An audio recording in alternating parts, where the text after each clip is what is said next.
এই 5ই আগস্ট পরবর্তী সময়ে আমাদের এই ভূখণ্ডের মধ্যে হয় আওয়ামী লীগ থাকবে, না হয় আমরা থাকবো। আমরা একসাথে থাকতে পারি না।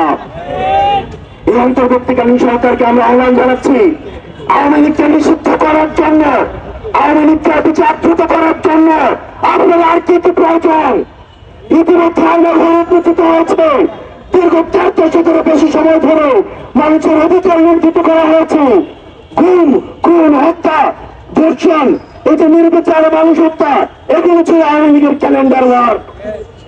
আমরা স্পষ্ট করতে চাই, এই অন্তর্বর্তীকালীন সরকারের কাছে আপনারা দ্রুততম সময়ের মধ্যে আপনার আইনগত প্রক্রিয়ায় আওয়ামী লীগকে নিষিদ্ধ করুন, যাতে করে যারা আর কখনোই ফেসিবাদ হয়ে উঠবে, যারা গণতন্ত্রকামী, তারা যদি ফেসিবাদী হতে চায়, যারা মজলুম, তারা যদি জালিম হতে চায়, তাহলে যেন আওয়ামী লীগের ছবিটি তাদের সামনে ভেসে ওঠে।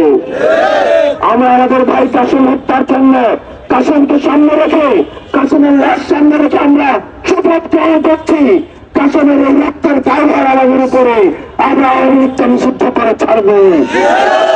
ইনকিলাব জিন্দাবাদ।